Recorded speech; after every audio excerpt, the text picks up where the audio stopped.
admit that in public is crazy. That's crazy. That is, this guy, I can't believe this. The lesson here is to listen to your intuition and let your boss die in a historic terrorist attack. They got 7,000 likes. Bro said, thanks for saving my life, but you gotta go. That's just crazy. What a terrible ending to that story. But that wasn't the only thing on 9/11. Right after 9/11, we saw someone creeping around our house at night. It turned out to be a lady with a bag full of little American flags. She said she was putting one next to every door to let the terrorists know where this neighborhood stands. This was in the Philadelphia suburbs. Oh, ads? Fuck! You know what? We got so many tweets, we might have to keep fucking riding. But this is good. You see, you know what? This would do more wonders now. But I feel like, as somebody who was around at 9/11, there wasn't a lot of people who were pro-terrorist. You know? Hassan hadn't gotten that big yet. Nobody thought we deserved it yet. So there wasn't a lot of people who needed to be swayed by American flags. Trump posted... What? Trump posted those buildings on the base. Yeah. Oh yeah, didn't Trump do that? Wait, is that real or did I imagine that? Did Trump say after 9/11 that his building was now the tallest in New York? Did that actually happen? I have to flip. In an era of strife. Trump tallest building 9/11. On 9/11, Trump pointed out he now had the tallest building in Lower Manhattan. It was truly a gruesome war. Despite the tremendous radiance of God shining upon them, the Lumen sages were gradually weakened by the assault of the secretive dark witches. That's he's built different. He is built different. Like, that doesn't come to most people's brains. He didn't. Yeah, well, that's also funny. That's crazy. Let's see. Nah, bro. This bowling animation is crazy. Lay on it. Roll it.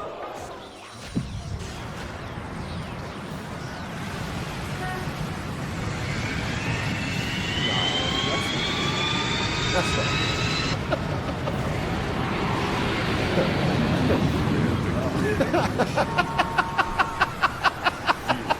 Okay, that actually is good. Well, it's from Corridor Digital. Who is that? That's actually really funny.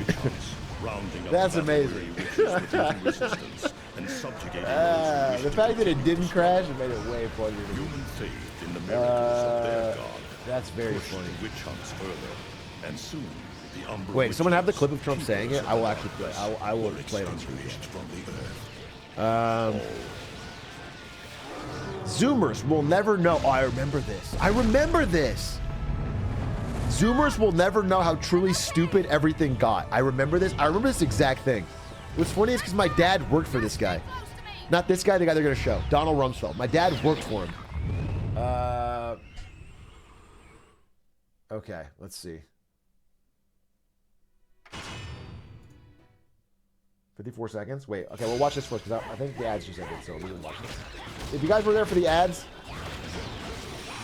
we were talking about how Trump on 9/11 at 54 seconds called into this show, I guess. Yeah, just come over. It's a pretty bad situation. Donald, you have one of the landmark buildings down in the financial district, 40 Wall Street. Did you have any damage, or what's happened down there? Well, it was an amazing phone call I made. 40 Wall Street actually was the second tallest building in downtown Manhattan, and it was actually, before the World Trade Center, was the tallest.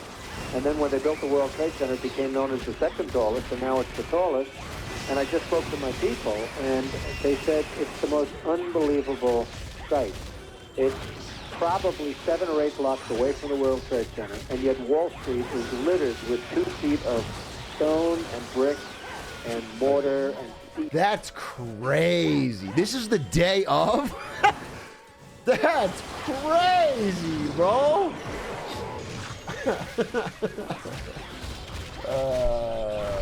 Look at the view. That's funny. Okay, well, I want to watch this one. This, Zoomers will never know how truly stupid everything got. I super remember this. There was constant discussion about him hiding out in caves, and I think many times the American people have a perception that it's a little hole dug out of the side of a mountain. Oh, no. This is it. This is a fortress, a complex, multi-tiered, bedrooms and offices on the top, as you can see. That's what you know.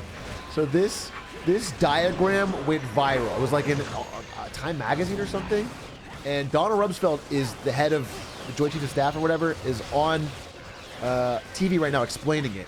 This was 100% made up. This is 100% source. I made it the fuck up. It's completely made up. They did not find him in a super deep fucking super cave. None of these ever existed. Secret exits on the side and on the bottom. Cut deep to avoid thermal detection. A ventilation system to allow people to breathe and to carry on. The entrance is large enough to drive trucks and even tanks. Even computer systems and telephone systems. It's a very sophisticated operation. Oh, you bet. This is serious business. And there's not one of those. There are many of those. There was none! There was zero! He was in a house! He was in a compound, bro! I don't think the president has a bunker this secure. Dude, it was crazy. It was crazy. We're talking about how Osama had this fucking secret network of super kids. He was in a house watching anime. But I believe this. I saw this as a kid. This was like literally in fucking Time magazine, and I thought, wow, this is crazy. Damn, Osama's got crazy shit. Let's hope our military really's got is ready to fight this guy, because he's really dug in. I 100% believe this, and it's just so psychotic to think that everyone in America just went for this. Because it makes no sense. Bedrooms. All right. I think that's... Oh, one more 9/11. Sorry. Babe, what's wrong? You haven't even touched your store-brand 9/11 Memorial cookie cakes, which I saw, and it's like, this is kind of sweet, I guess. There's nothing wrong with it. It's just like, who would you buy this for? Who is the target person? Are you celebrating by yourself? Or are you... also, remember. Remember. I didn't see it was spelled wrong. Remember 9/11. For a song. That's like the only person who would enjoy it. Remember 9/11. I don't... Who... Yeah, this one just literally say 911, which is like, that could be taken an entirely different way in America. That's the emergency number. Anyway, I think that's it. Enough about America's problems. Let's talk about another trend on Twitter this past month, which was Europe versus America. Now, usually we're allies, but sometimes tensions flare up. They have problems with us, we got problems with them, and we get the little heated Twitter Zeets wars, okay? Between America and Europe. And it started, I believe, with this. The European mind cannot comprehend this. And it's a simple glass of water with ice. Which, as somebody who's lived in Europe, is actually fucking true. No restaurant will give you a simple glass of water with ice. You have to pay way fucking extra for sparkling. They look at you weird if you ask for still, which is just regular water. They'll never give you ice, and the cups are fucking small. The bottles are small, the cups are small. You can never just get a nice glass of water to quench your thirst. It's crazy. All right? It's actually real. This is a fucking direct hit, bullseye hit on Europe right now. This is one of your biggest weaknesses as a continent. But they fired back. Oh shit, never mind. Well, that's separate, but it will come into play. That is separate, but it will come into play. Okay. Then we got this. The American mind cannot comprehend this. And it's like a livable, walkable city. Okay, they fired back. They fired back. I get that. All right, everyone's living in a nice, beautiful-looking city that can walk. They have a nice market, open square. There's not... I don't notice a single Walmart. I don't see an 8-lane highway with thousands of motor vehicles, clogged together. So I'm a little bit concerned. I don't even notice a McDonald's. Maybe there's a McDonald's hidden in there. There's no gas stations. I mean, it feels like it's missing a lot of like what makes a great city. But anyway, America's response was simple. If they can't comprehend this. Yes, I can. It looks round like burger.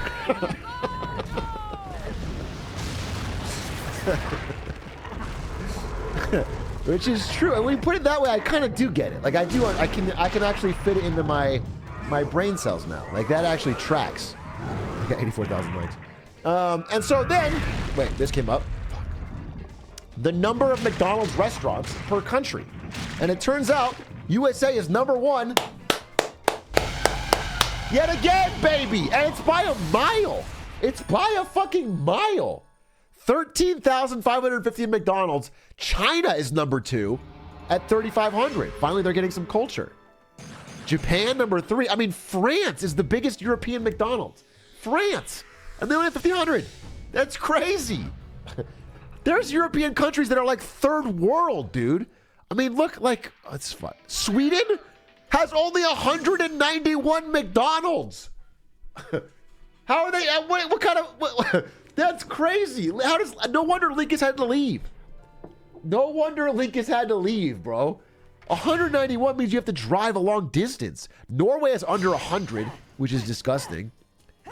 And then there are European countries like Iceland or Russia that don't have any at all. Although Russia has a lot, they just changed the name.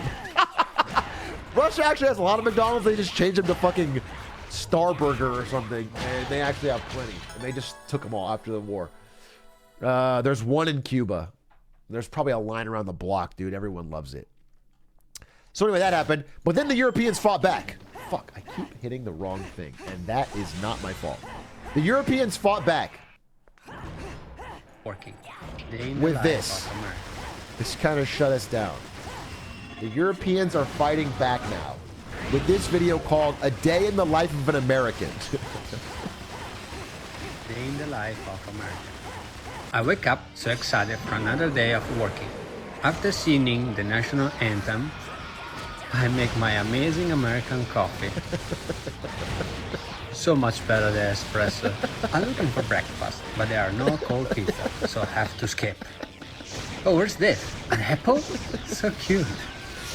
I'm so lucky because I have only 1 hour and 45 minutes to drive to work. Time for lunch. I only have 5 minutes, so I order fast food and I eat at my desk.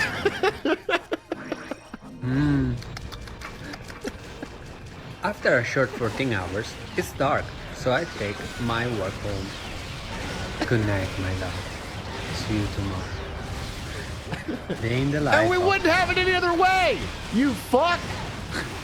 You fucking Euro poor, dude! We wouldn't change a thing! The only thing I'd change is to add more hours working. Also, there wasn't one gun in there, so you didn't even get it right. It's called freedom, alright? It's called freedom. Yeah, this video is funny as hell. This part. What is match because there's no cold pizza for breakfast? That actually made me fucking die. All right. Anyway, we'll call it a draw. We'll call it a draw, Europe. Relax. Ease up. Jeez.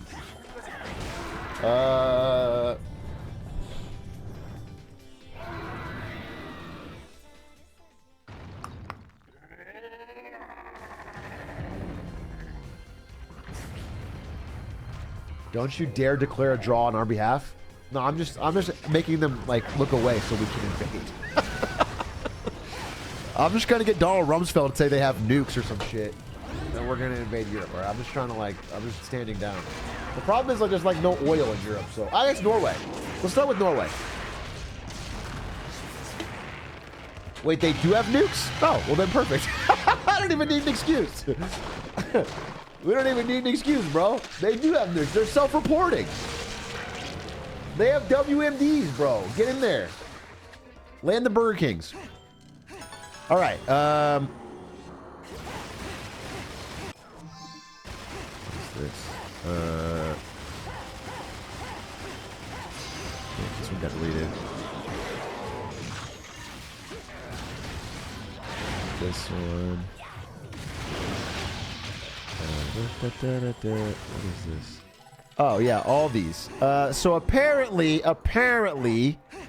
actors, writers, and directors have created a charity website, ebay.com/charity whatever, where you can bid on different things, activities to do with different actors to raise money for the strike.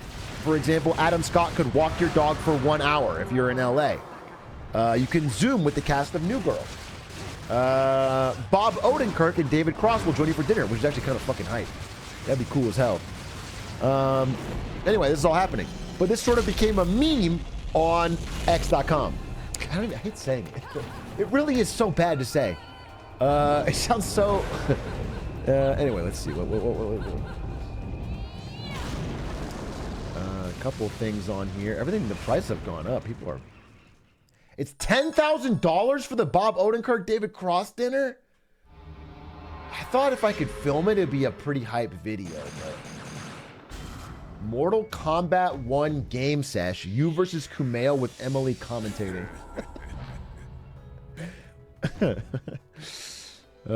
Anyway, so that it became a meme on Twitter, which was...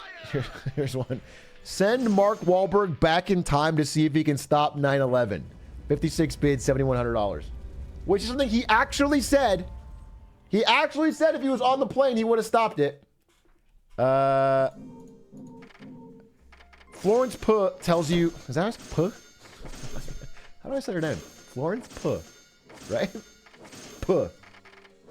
Pugh? Puh. Florence Pugh? It's not... It's Pew?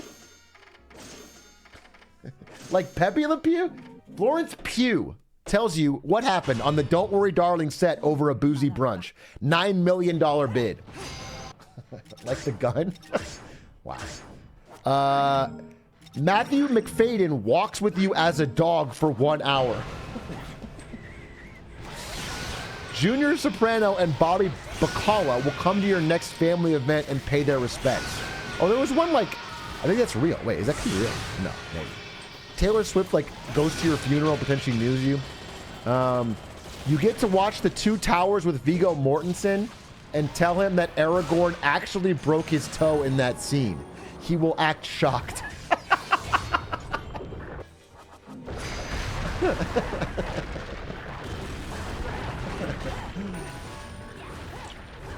That's a good one. That's a worth one. Is there a sunny one? Ezra Miller will terrorize you and your community free. Yeah, maybe you can get fucking Jonathan Majors to fucking show up and punch you. Alright, close that. Close that. Wait, okay. I think that was topics, but we still have a few more. Wait, I'm sorry. There's one more that she put in here. It said, really important miscellaneous news, do not skip.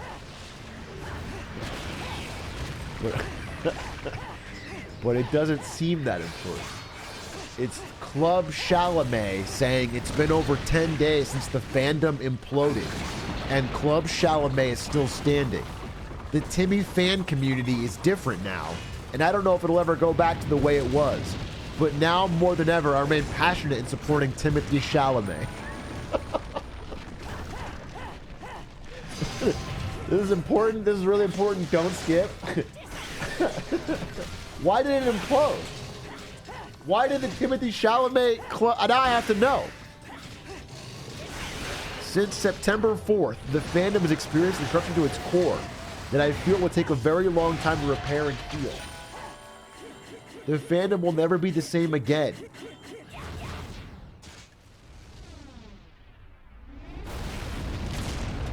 This is crazy.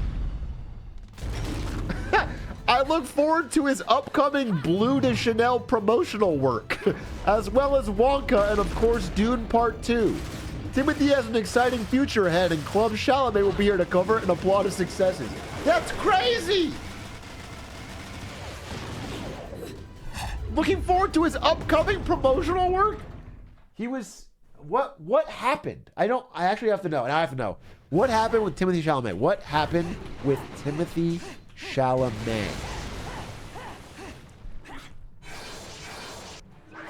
September 4th. He was spotted dating Kylie Jenner? That's it?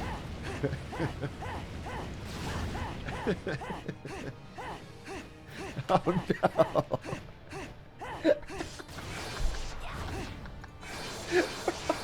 I thought he killed somebody. When I read this, I thought he killed somebody.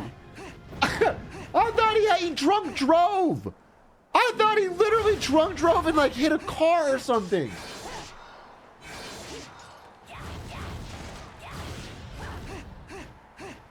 He might as well have.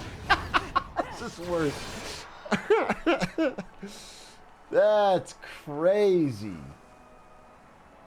He was also smoking. Oh God, he smokes. Jesus, this is truly Club Chalamet's 9/11. Wow, we covered 2 separate 9/11s today.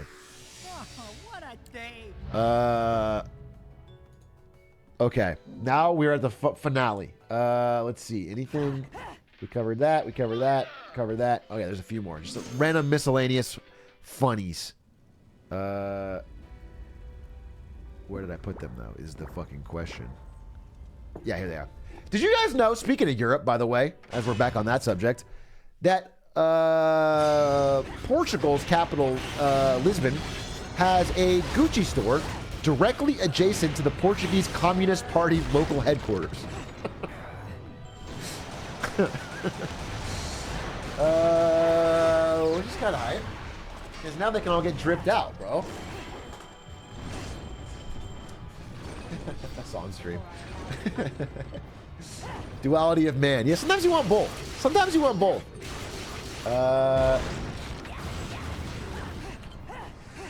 The Mexican alien is actually cake. Dude, I saw this. I didn't see the cake part, but I do want to say, like, how did anyone fall for this? I'm not so naive as to think there probably isn't in the entire galaxy another life form, okay? But the fact that you thought that Mexico found real aliens and they were this? Like, who is buying this? You think this is the breakthrough? People on our alien, you know, I see people still defending it. There's people on Reddit and on Twitter that are still like, wait a minute. I know that it's been like publicly proven to be fake, but look between the lines.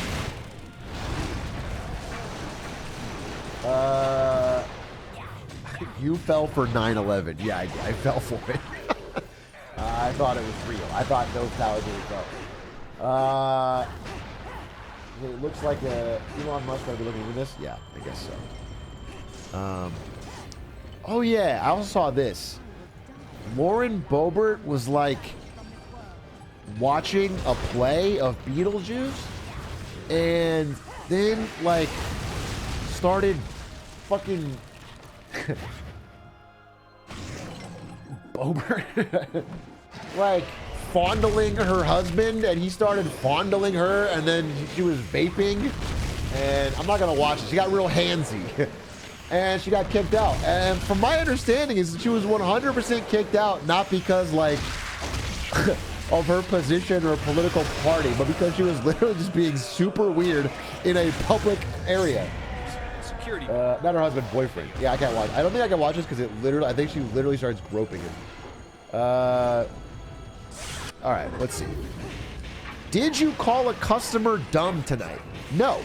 I said, are you dumb? I was asking him.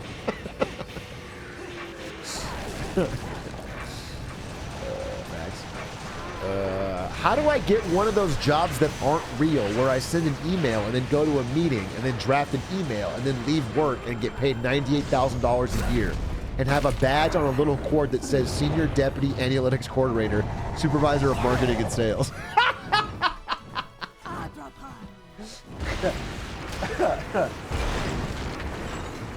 It takes a lot of work. It takes a lot of work and effort. It takes a lot of work. It takes a lot of... Only 98K, by the way, poor. Drop fiddle included this for me. Yeah, what are you trying to say with the drop fiddle? What are you trying to say? All right? I work a hard job right now. Screaming. I had that for years going to management. The problem is, and I think this is low-key the reason why so many managers are desperate for return to office, is that, like, remote work doesn't work for managers who do this. Managers can't really get away with this in remote work. But when it's in office, they can kind of just walk around and be like vibe checking and, you know, call meetings, and they can fill a whole day. But with remote work, they can't really skate by. It's hard. It's more easy to tell they're not really doing anything. And so I feel like this is like so the reason. It's not the only reason, but there's a big pull from like this management layer that really want return to office so they can go back to like having much easier jobs.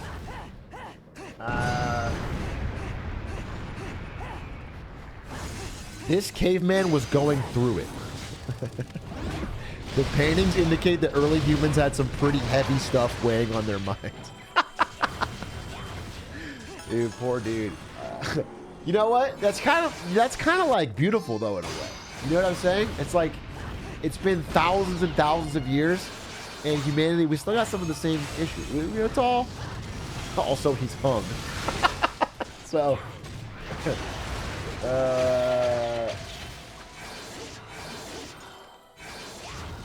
You know, it's relatable. We're all, no matter how much time and technology changes, we're dealing with the same things. And then it's Joe Biden selling a dark Brandon mug, I guess. But he won't.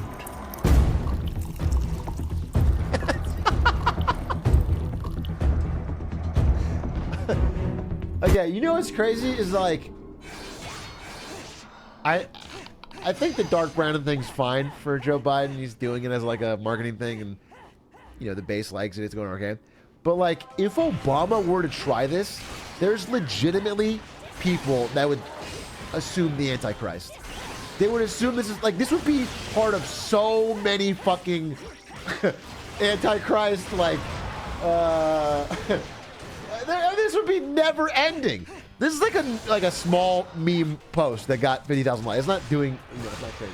But if this happened with Obama, this would be fucking crazy. This would have been a news cycle thing forever. They will say literally the devil, and like, this is proof. I mean, he wore a tan suit for Christ's sake, though. I still haven't forgiven him. I legitimately haven't forgiven Obama for that fucking disgusting ass tan suit. It was a fucking stain on this country.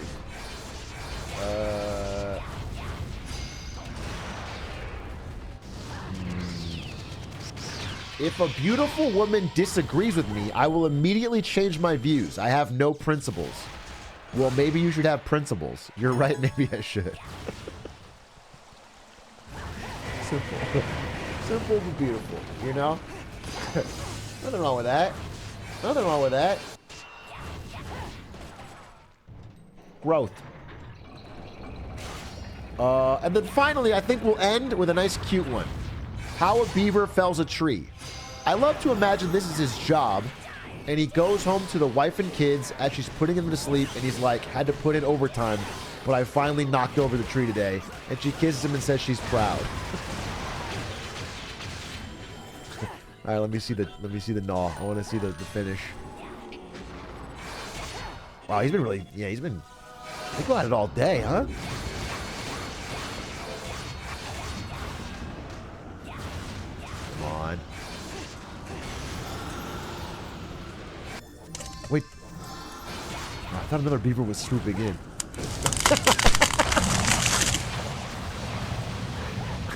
Good shit. Good shit. Yeah, it looks like his boss was showing up at the end to fucking do the last gnaw and take the fucking victory. That's how do they move it once they get it down? How do they move it to the dam? That's too big, right?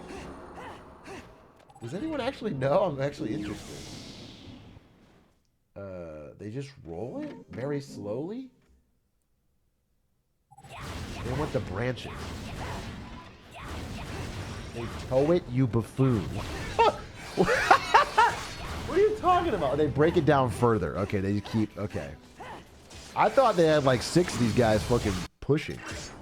They get a Ford F-150. Hell yeah. Only here in this country. Not fucking European beavers, bro.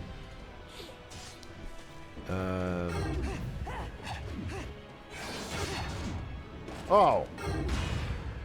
One more, I guess. Well, this one I kind of skipped, but there is one more.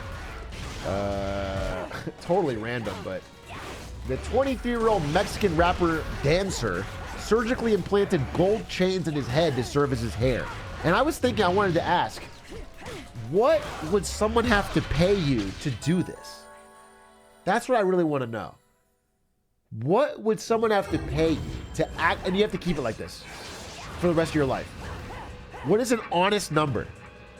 0, this goes hard. I feel like this can only work if you're a 23-year-old rapper. But this doesn't work when you're like going to the bank at 45. You know what I'm saying? Like that, it just doesn't track later on.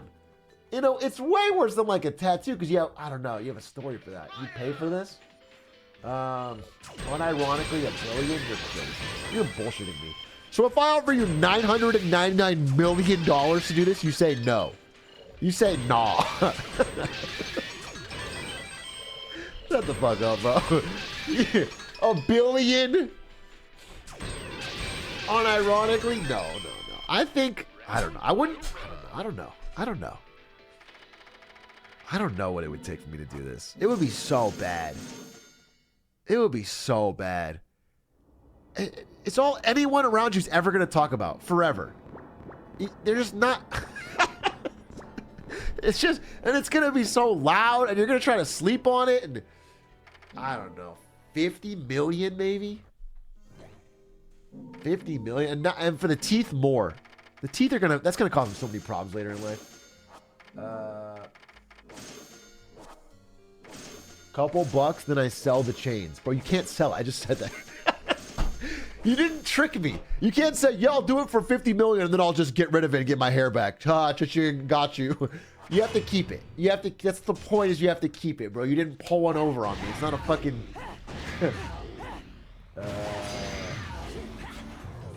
He's sub 5K listeners on Spotify. All right, well, he did it for free.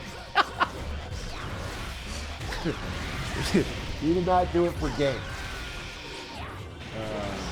50 mil for life? I don't know, 50 million, dude. I mean, here's what I would do, right?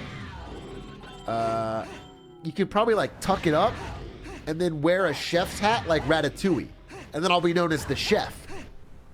And I'm always cooking, you know, but I'll never, and then no one will know. And I got $50 million, so. Yeah, or I wear a beanie all the time. Like, just whatever. Like, I'll just... Like, balding guys do that all the time, and they don't have $50 million in their pocket. I'll be a good solution to your baldness. Okay, enough of that. Thanks for watching. That was Best Tweets, Best Zeets of the month. We'll be back more as long as Elon Musk doesn't kill the site completely. Pray! If you have your own Best Zeets, go to the Discord and submit them to the Best Zeets channel, because they get included in here. Thanks, Drop Funnel. And now we're going to watch fucking Donkey and CoffeeZilla and then House MD. The triple fucking threat. Donkey, CoffeeZilla, House MD. Wham, bam, thank you, ma'am. Shout out to Drop Funnel for making that a great, one of the best Zeets yet. Those are funny. Okay. Start with Donkey. Donkey has a new video making fun of games journalists, is my understanding, called How to Be a Good Game Reviewer. It came out one day ago and it was on trending. Fuck, marry, kill, Donkey, CoffeeZilla, House MD. Good question. I would...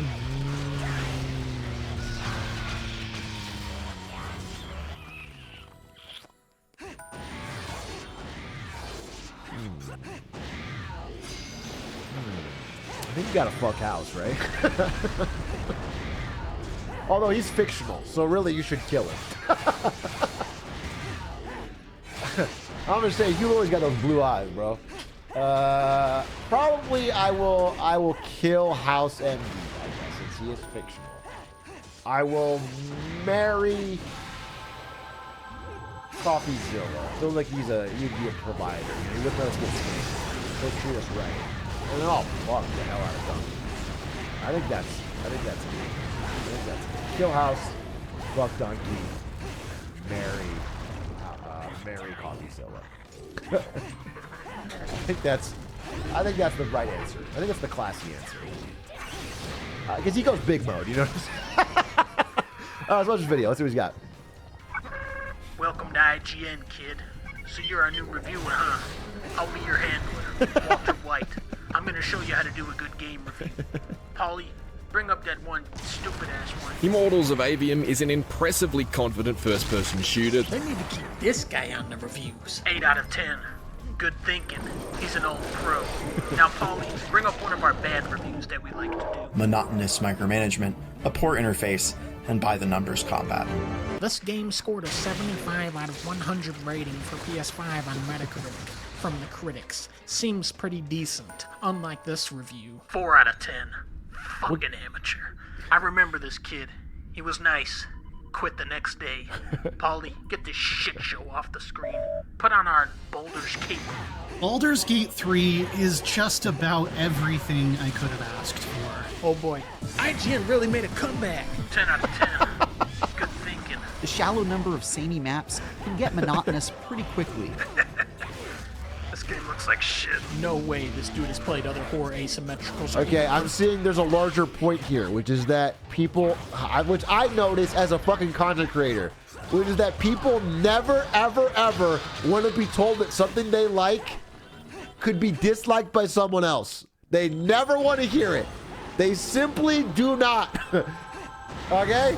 Just entertaining the thought that someone else might have a different opinion on a piece of media they enjoy infuriates them. It riles them up. It gets them blood boiling.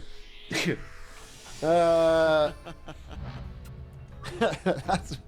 you're incentivized to say you like everything, but then you're not being honest.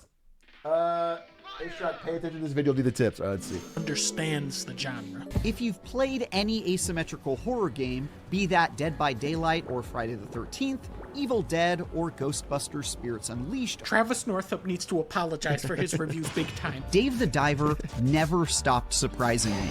Easily one of the best games I've played this year so far. Great review. Might pick it up. Thanks, IGN. Story of Seasons: A Wonderful Life doesn't offend, but it sure doesn't impress either. It's supposed to feel dated. Love this game. Final Fantasy 16 really impressed me. Great review. Fair points were made. Diablo 4 is completely awesome to behold. Agreed for once. 9 is an accurate rating. Great game for sure. Octopath Traveler 2 is another good old-fashioned 80-hour JRPG. 7 is a piss poor score for this. It deserves an 8 at minimum. This guy was all over it. Honkai Star Rail is the best free-to-play game of the year so far. Amazing review. Amazing game. This is a sadly lackluster follow-up to Modern Warfare 2019's refined take on a Call of Duty campaign. 6 out of 10. IGN died along the Make you feel like Spider-Man? Jesus, give this man a raise or something, and keep adding more people passionate like him to video game reviews. But if you haven't already played it on Wii, the deluxe version is the ideal way to see what a traditional Kirby game is all about. Another IGN reviewer that doesn't understand the Kirby series. This is Ragnar, and he is my large adult demon son. Wow, that was actually an amazing review. I'll take my hat off and admit it. Sometimes nostalgia makes things from the past seem better than they actually are. I've learned over the years not to trust IGN. I like that game. Fuck you, IGN. That's not a 6 out of 10. The game was really fun. It actually brought back all the great levels in a bright, colorful way. It was actually fun as hell. And then all that multiplayer for me and Linkus. What the fuck are you talking about, you dipshit? If you want a real review, go over to GameSpot. The way he leaps off of rooftops and flips backwards to face the camera before falling into a headfirst dive is just full of the exaggerated swagger of a black teen. It gives me goosebumps every time he does it. It's Metroid. I love those games. That was the best IGN review I've seen in a decade. That was the whitest sentence I ever heard of. Like, Spider-Man does that white or black, bro. That's a Spider-Man thing. Why does it have to be? He's hoping that Sega can show some better judgment in the series' future. Here's a hint. I gotta blow my nose.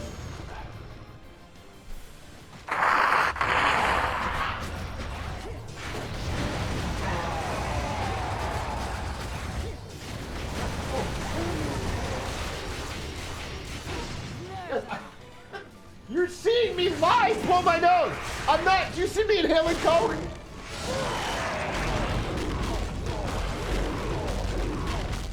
I'm going out of my nose. It's in the tissue. I lace all the tissues with cocaine so that I can pretend to blow my nose, but really, fuck, you figured me out. You figured me out. Yep. No, you guys are truly the detectives on Reddit. Okay. It helps when you get a reviewer that actually wants to play the game they're reviewing, like me. Cyberpunk 2077's impressively flexible design Yikes! makes it a They give it a truly 9 on remarkable release? RPG. Great review. I'm sure the patches will fix everything. Best to wait a few weeks to play. Shenmue 3, in all its oddity, exists. You're criticizing the game. This is not a proper review. While there are some mischaracterization opportunities, Age of Calamity remains a blast from start to finish. IGN finally gives a fair and great review. Super hyped to pick this game up tomorrow. But while it may not be the most stylish or polished, its rugged and brutal look at the muddy business of Scandinavian expansion is as memorable and dense as an Assassin's Creed has ever been. Thank you for making a non-biased review. Best review I've seen. Many others are obviously haters. So there aren't enough interesting weapons to keep the battles from getting dull. This guy has obviously never played a serious sand game in his life. Pikmin 4 is an absolute failure of a Pikmin game and an insult to the masterpieces that came before it. Really enjoyed this review. It was clear the reviewer had great in-depth knowledge. And Saints Row the third? More like this is the third time I've reviewed Saints Row 3. Guys, ignore this review. But the impressive graphical overhaul and welcome a terrible quality start life to a review, improvements though. make this the best version of Xenoblade Chronicles we've ever had. This is actually such a terrible review. Did you even play the game's main story? You spoiled one of the biggest plot points in this game, reflects your endgame gear or whatever. You mispronounce names of major characters that you Mind-bogglingly cool and an absolutely unparalleled 10 way out of to 10? virtually explore. For what? This review was phenomenal. We need more reviews like this, IGN. Give this man a I mean, this explains why. I mean, IGN has the reputation of always giving like 8 out of 10 plus. They're just giving the audience what they want, bro. But those few bright spots aren't enough to bring Battle for Bikini Bottom's passable but simplistic gameplay up to the standard of a 2020 platform. Wow, you fuck. This is why gamers should review games, not journalists. Kingdom Hearts 3's Remind DLC is oddly jumbled. Fire this guy! This is literally the worst review I've ever seen. They should have got a fan of the series to review this. That said, I'm impressed by how much Square Enix has stuck the landing for one of my favorite long-running series. And that's why it's so exciting to see that Kingdom Hearts 3 is as full of heart as it ever has been. Great job, Jonathan. Honestly, I don't know who else could have done this review besides you. All right, Ducky. I get it. The key to being a good game reviewer is to talk about how great it is. I get it. I remember, I'm trying to think of like a controversial take I had. I said I didn't like the first Dune movie with Timothée Chalamet. You guys right now, there's people right now. I just thought it was overrated. I didn't think it was bad. And also, I will fully admit that I did not watch it in IMAX 3D. I watched it on Stan's fucking Nokia phone at his house, 50 miles from the couch, tiny. But I didn't like it. And I remember I said that, and I got fucking heat for like a month. People are pissed, bro. So I've been on this side of the fucking saying something publicly about a beloved thing. All right, Donkey was good. Let's watch CoffeeZilla now, though. The Coughster, as he likes to be called. Because apparently he has exposed a massive podcast scam. This is like his best performing video in a minute. This thing's crushing. $4 million. 2.9 million views in a day. This is like dream numbers on a fucking Minecraft manhunt. This is the Theo Von scam. Yeah, I want to see it. Let's see. $4 million was stolen from these podcasters, and I decided to investigate. I found the man responsible, but before we confront him, let's go back to where it all started, when Theo Von, a comedian, released this. Our podcast was defrauded. We were stolen from the company. This was such a base video. It was cool of him to do it. It was cool of him to not pull punches, because obviously there's like lawsuit implications. Like, he could absolutely, if he wasn't rock solid on it, it could lead to a lot of trouble and hassle in court for him and his team, and he just did it. It was cool. And also, like, yeah, he's rarely serious. Again, I've only seen mostly clips. I don't watch like a lot of his podcasts, but I've seen a lot of his clips. And I was just impressed. It was cool. And the fact that he didn't let the guy weasel away. He like named the guy consistently, which again makes it more likely he could get in legal trouble. Like, he could be sued for defamation or whatever. But he did it, and like, it started a wave of other people coming out and saying the truth. So it was cool. That did it is Cast Media, and the man that did it is Colin Thompson. In total, I've just between talking with folks, there's up to $4 million that I know of. We're in the 6 figures. I know of podcasts that are in the 7 figures. Now, when I saw this, I had the same 2 questions on my mind as you do. 1, who is Colin Thompson? And 2, y'all are making 6 to 7 figures doing podcasts? I'm in the wrong line of work. I make like 4 figures here in the $10 million studio. Barely keep the lights on, okay? So I went to do some research, figure out, you know. You joking? Because you definitely make way more than that. It's a $3 million view in 1 day video. That thing's printing money, bro. Straight cat. CoffeeZilla exposed, dude. I'm making a CoffeeZilla exposed. I'm making exposing a fucking scam. Know how these people are making all this money, and also how they got robbed. And what I found out was that this company that stole the $4 million was a podcast network called Cast Media. Cast Media. Podcast network He's being joking. a fancy name for saying they represent podcasts to find sponsors. You know, all that stuff you violently skip with the fast forward 15-second button? Yeah. Yeah, those guys. And Cast Media would basically work with them as a middleman. They would take some money, give the podcasters the read, and then give the money. Of course, taking a cut for themselves. Now, that is simplifying it a bit, and we'll go into the details more later. But what you need to know is that Cast Media hadn't been paying their talent on time. And what started as being late for maybe a month had turned into 7, 8, 9 months late on paying, until one day That's Cast crazy. Media and their CEO, Colin Thompson, says, hey, we're probably going to go into bankruptcy, which means you get nothing unless you take a special deal with another podcast network called Podcast One.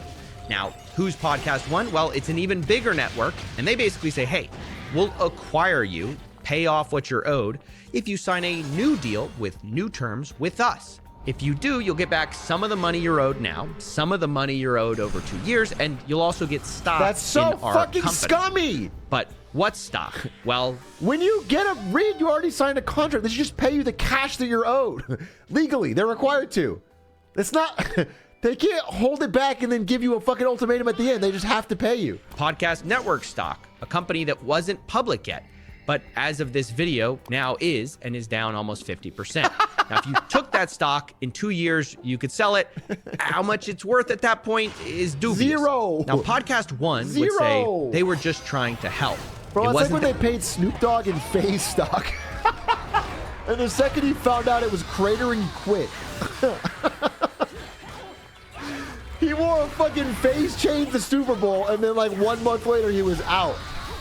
They bamboozled him. They're dead, so it's a great deal. Now, the more cynical view of this is that it's kind of strong-arming creators.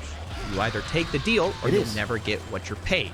I mean, podcasters like Jim Cornette were literally told, in the event that Cast is unable to close the Podcast One asset sale, it will likely declare bankruptcy.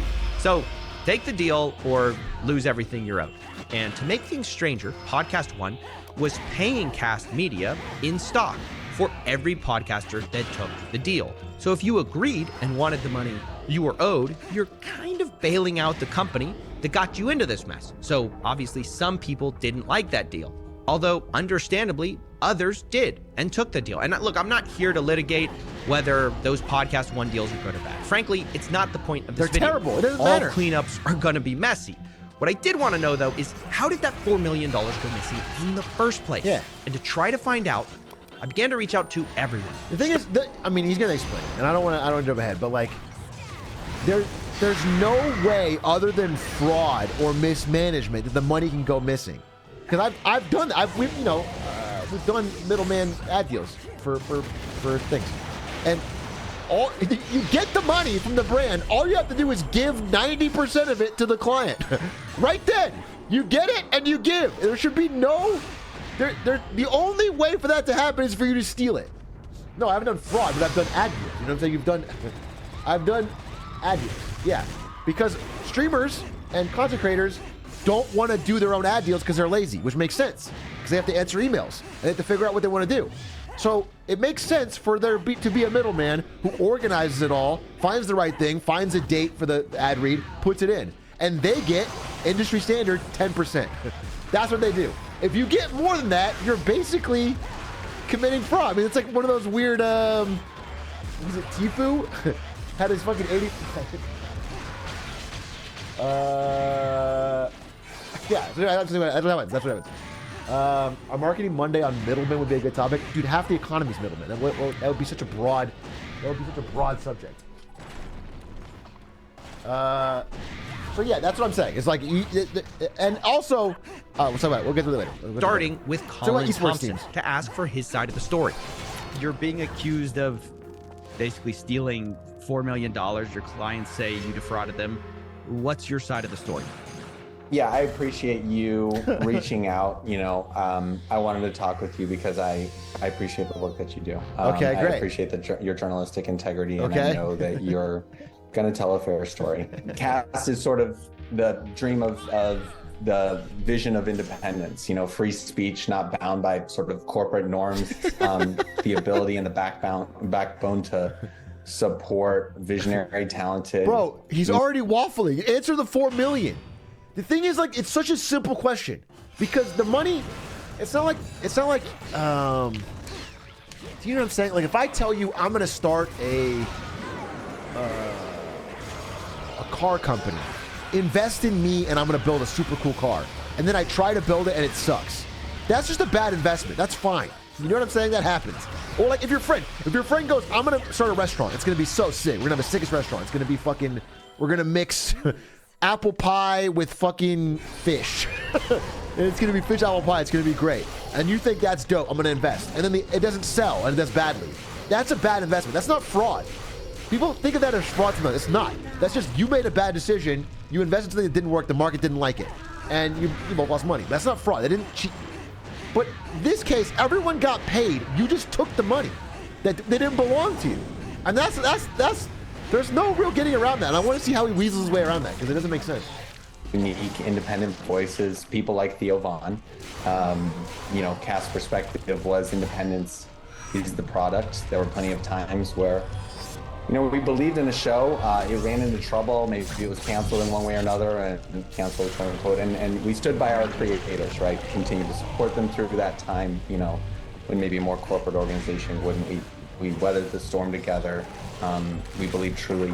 Okay, well, what's that have to do with? Was unique and special about Cast, and my heart and soul is still in that vision. I'm a musician originally, and I got into this because I wanted to support shows that were bucking the trend, going against the grain, but unique and important to the broader dialogue.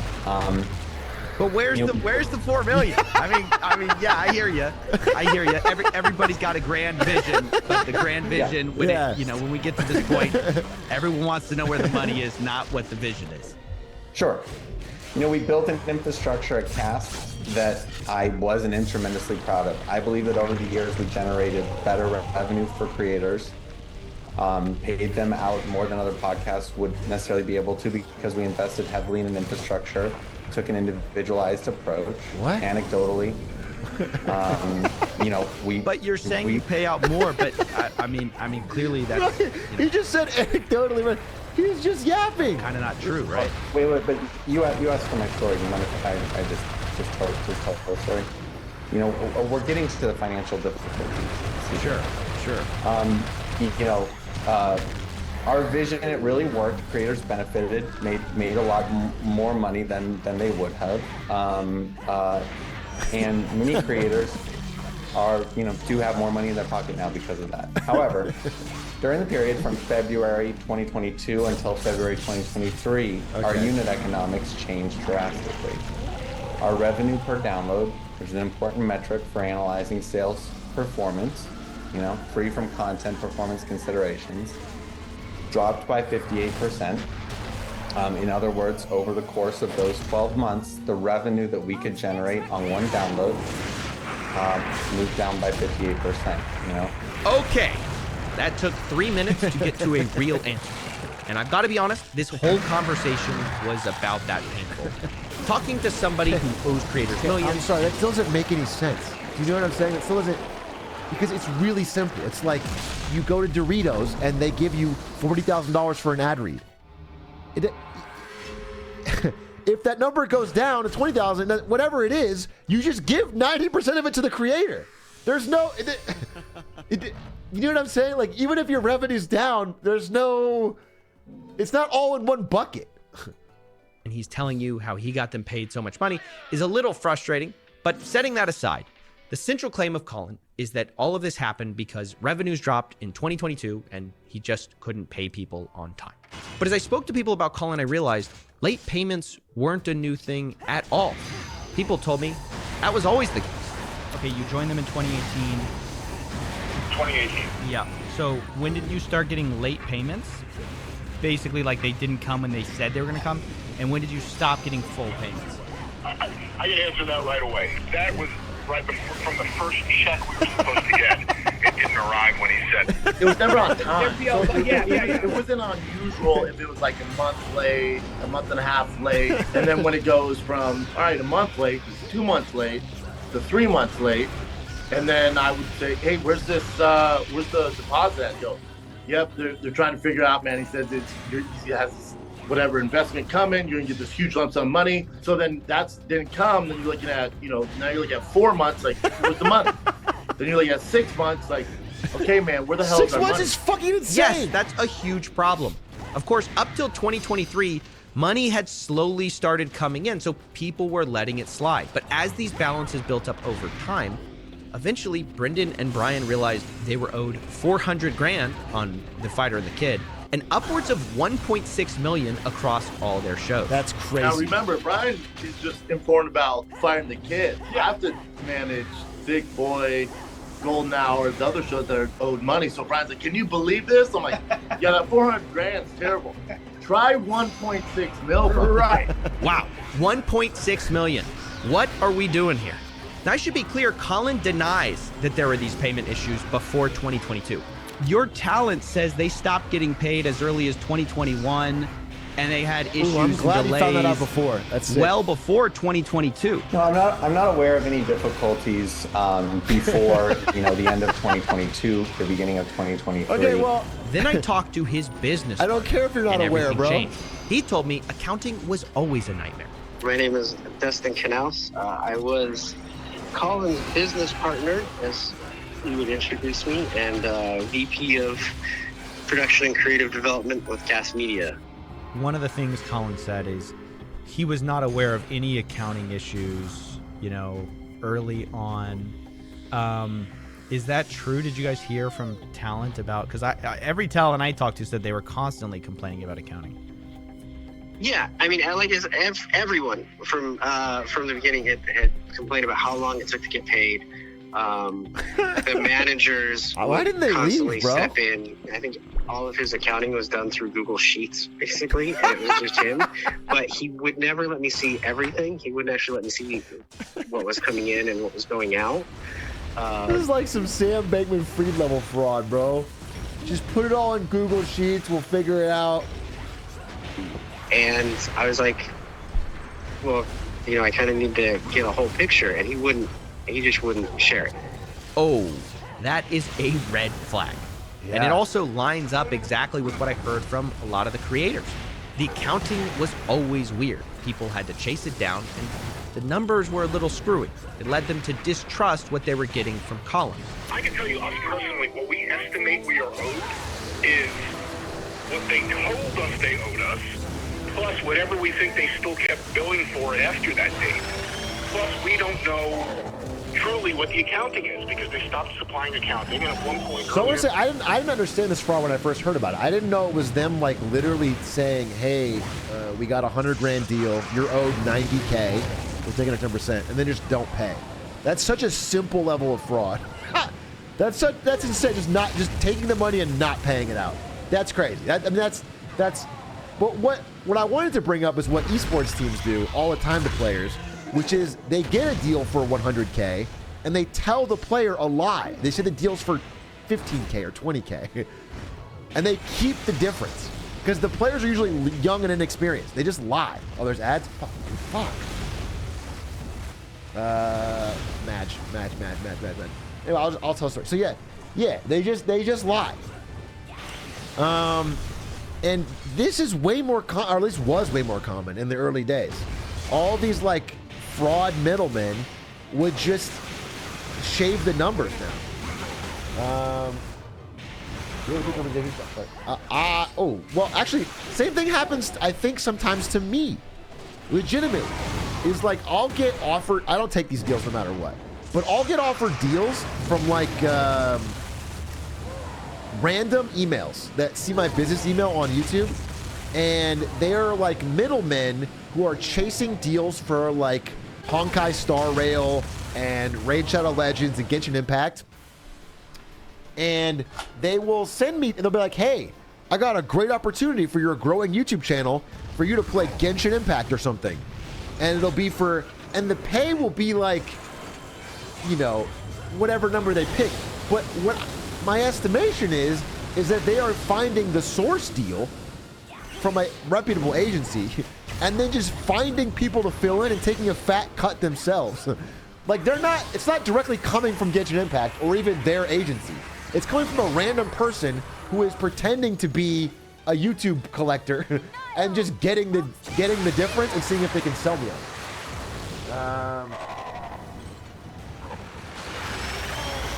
Yeah, it's like a second middleman. Sorry, ad's almost over. 1 minute. So there's just a lot of fraud. With all of the middlemen involved in the creator economy, and especially the esports, because esports players are even dumber and even younger, generally. There's so many people that are just taking fat cuts that they haven't done anything for. This is kind of what Machinima did. Again, it's not a scam. It's not a scam to handle a creator's ads or businesses or sponsor deals, because creators are lazy. Esports players are lazy. They won't do it. They won't answer the email. They won't set it up. That's not crazy. The problem is when they take a bigger cut or when they lie and take more than 10%. That's the crazy part. All right, ads done in 15 seconds.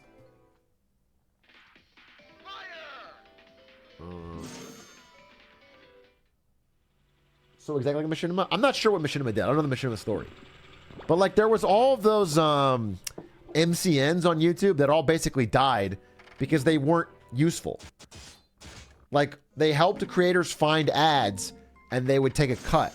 But they ended up, first of all, a lot of them had fraud. A lot of them took more than the cut they should have taken. That's true. But then also they just weren't that necessary. Like most creators could do it on their own and make more money and not give them a huge cut. So we're back. All right. Thanks for the primes. The accountant sent me 2 different sets of numbers of what money I was supposed to get. So I don't trust their accounting. I can't emphasize enough. I heard this complaint over and over, not just from Brian Last. Everyone was worried about the accounting. But a lot of people who spoke up were just anonymous because they were afraid of Colin suing them, which isn't surprising because Colin warned Brian, who started talking, quote, the ensuing damages if you were to cause this deal to unravel are within the region of $10 million to $20 million. Consider this a serious caution. It would lead to decisive legal action. That's why what Theo Vaughn did is so base. To not only speak up about it, but speak up about the name Colin Thompson when like this guy's threatening lawsuits is based. It's like it's taking the risk on himself to let other people feel comfortable speaking up. That's why it's just a lot of people are afraid to do it. I mean, there's like I'm trying to think of examples in esports, but there's just so many people that have been scammed and then kind of just keep quiet about it.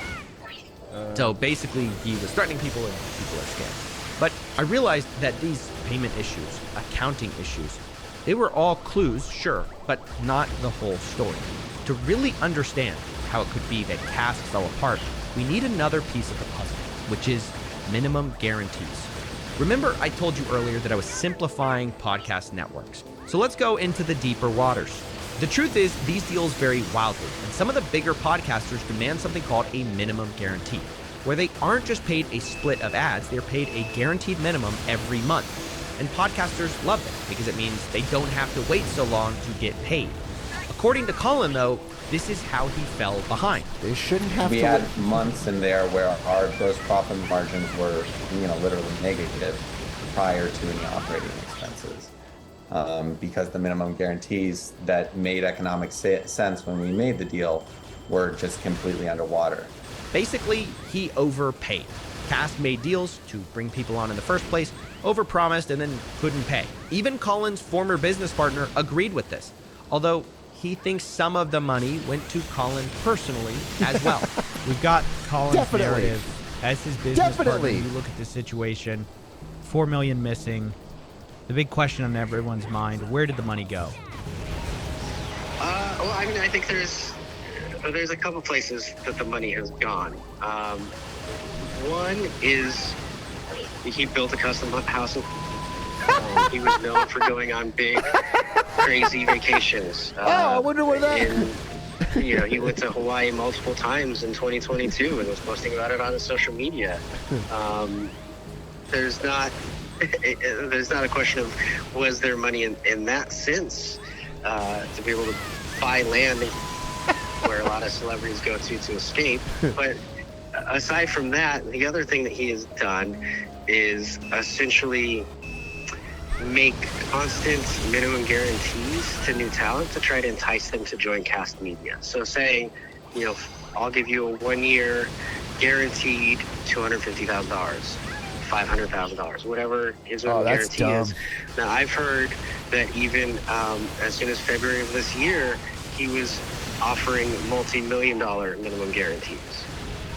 So at the same time, or he claims his revenues are way down. That's really dumb because if their show isn't a hit and you can't sell ads on it, then you just lose money, and now you're stealing from other people's ads who are hits to pay these people, which is fraud. But this happened to Spotify recently when they spent like $1 billion to sign the Obamas and like Prince Harry and Meghan to do fucking Spotify pods, and the shit didn't get any, I don't think they even fulfilled the full thing. They made like a couple pods. They didn't. Yeah, they spent like a ridiculous amount of money, and but it was like for podcast deals, not like Obama on his own podcast. It was like the Obama network pitching new ideas for podcasts and setting them up. And so they made a bunch of podcasts that didn't have Obama in them, and it turns out nobody wanted to watch it. And they lost a lot of money. It was like a really bad deal. I actually wanted to do a video going deeper into it. It's like Spotify made some really dumb podcast deals when they were trying to get into podcasts in 2021.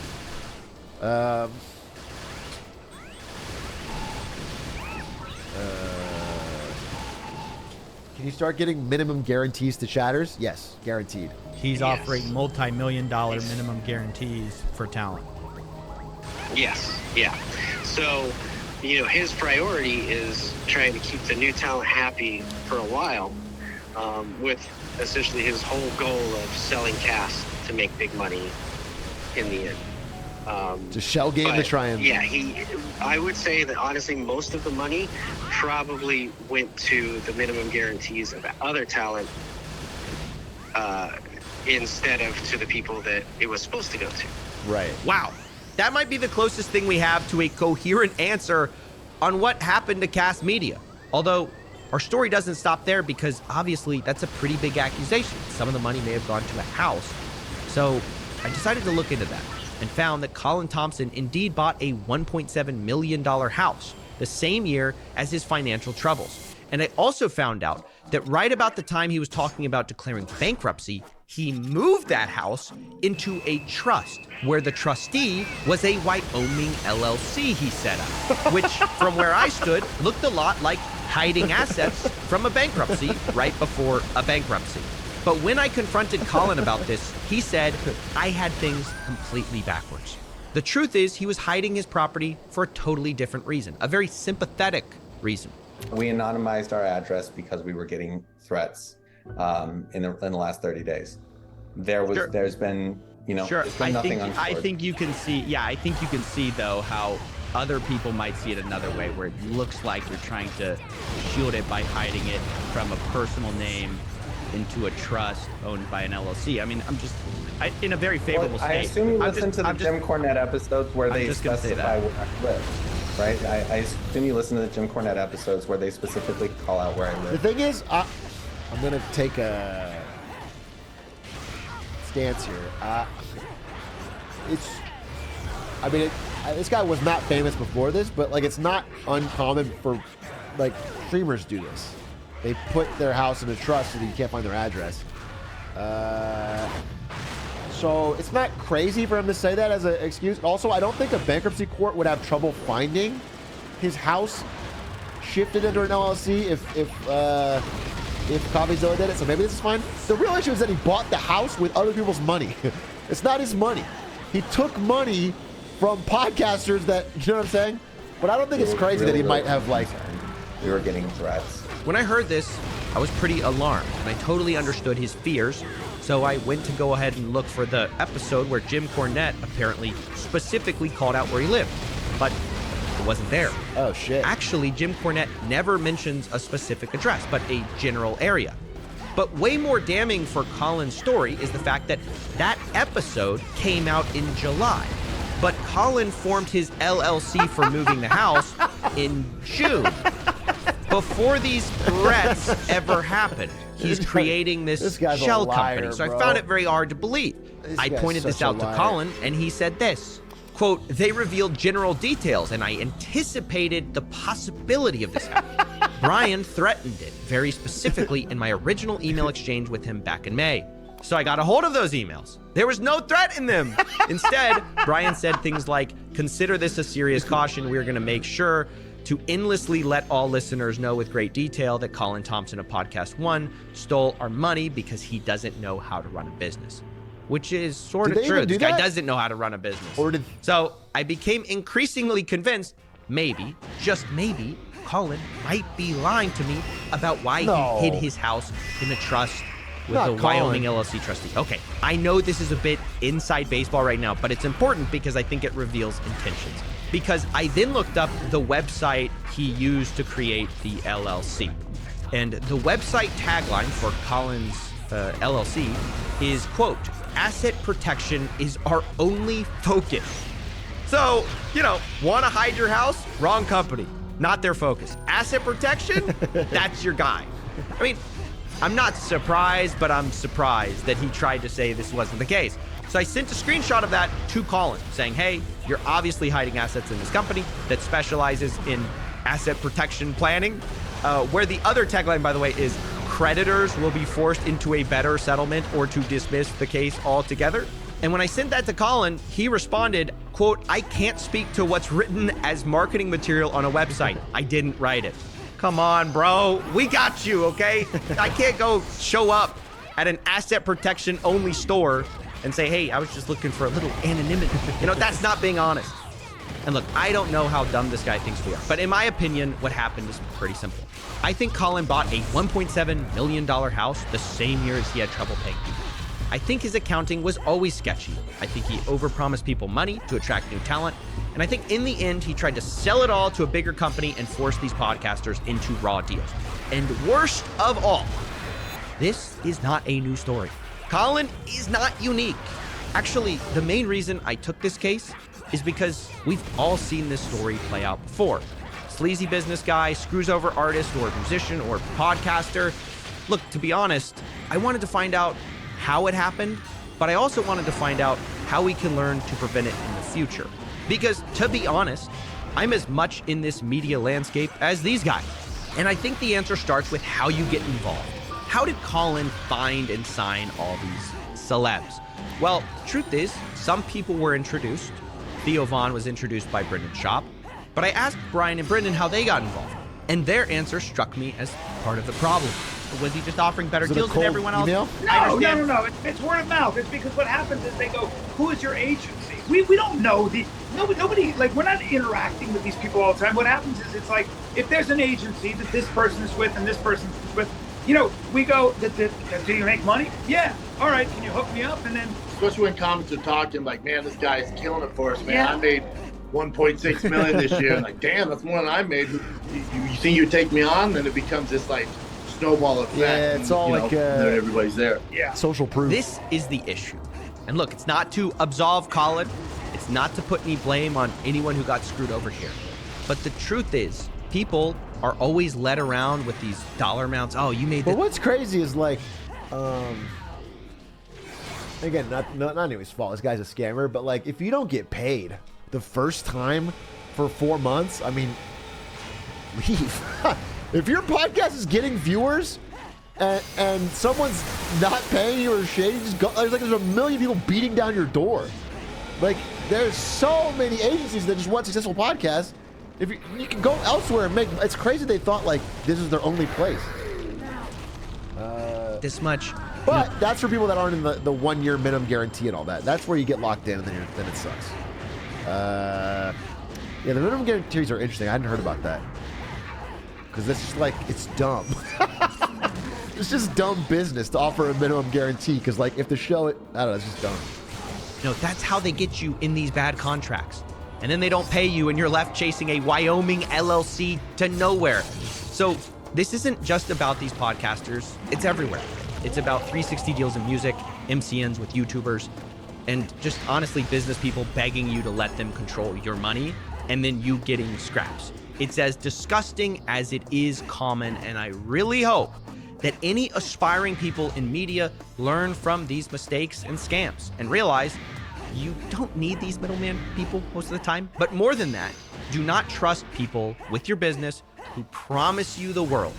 In fact, usually that's the worst red flag. Oh, you're gonna make all the money. Just sign here. It's a trap. And you never know what's in the fine print until you read it. Just ask Dylan Dennis.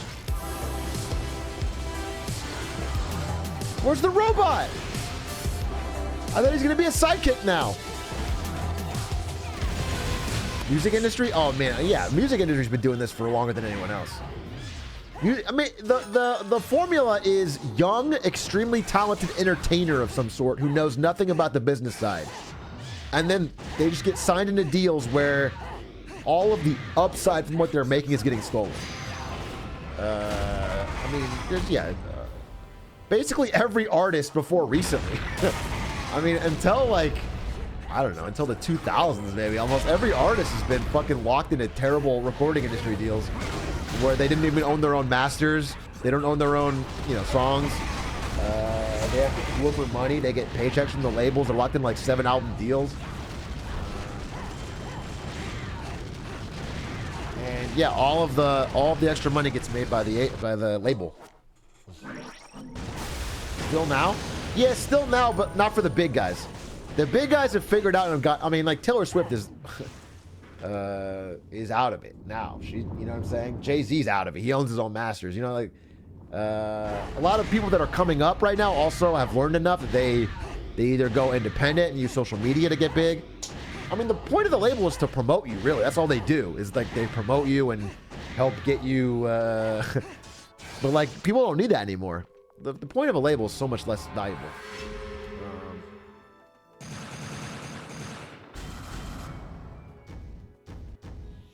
Oh, K-pop. Yeah, true. K-pop's huge for this. K-pop still does this in a major way. K-pop, well, yeah, I mean, K-pop does it where they, like, you make these groups with, like, 15 people in them. And they treat everybody as replaceable, and they sign them into fucking lifelong deals before they even start training them. They train them from, like, a young age. And then they own them. Yeah, they completely... And they don't pay them nearly what they're worth, what they are worth if they get big. Are there laws protecting against these predatory contracts? I mean, it depends on how predatory, but in general, no. If you sign a bad contract, you sign a bad contract. They get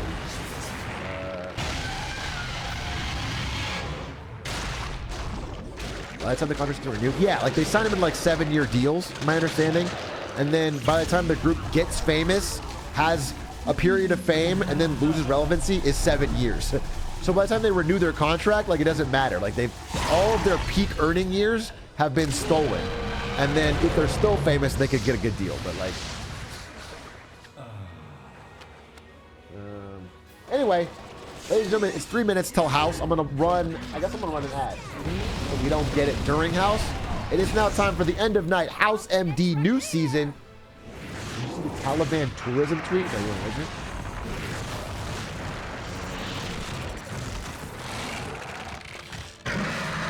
Imagine sports players signing 7-year deals as rookies. Yeah, that's crazy. Oh, they kind of do that. Not 7 years, but like, aren't rookie contracts kind of fucked? They're locked into a certain number of years at really low.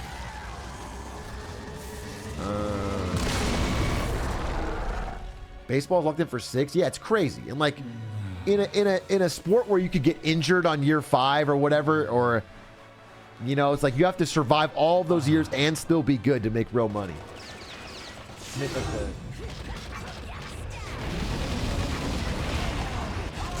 NFL is usually 4 and it ain't low. That's crazy. And like the average career length in the NFL is only like, I think it's 3 years. I'm pretty sure. Well, let me see. Average career length NFL. It's 3.3 years. So like the average player gets a rookie contract, gets fucked on it, and is burned out of the game before their contract is up. They don't get.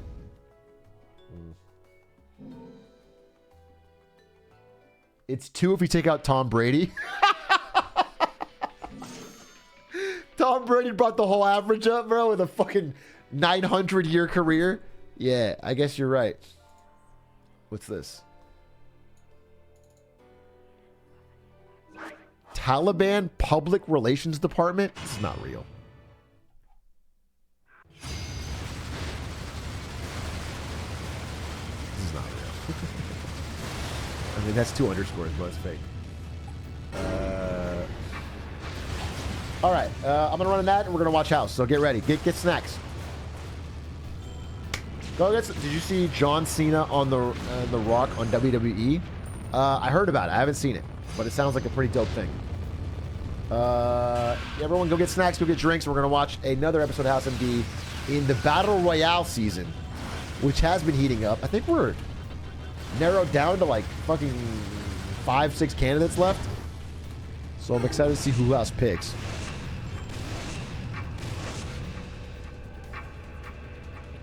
Episode 5, October 2007, Mirror Mirror. Alright, I'm grabbing snacks. Bro, that feeling when you wish you have snacks, but all you have is 6 cans of liquid death and no more candy.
Boo. Ba-da-ba-ba.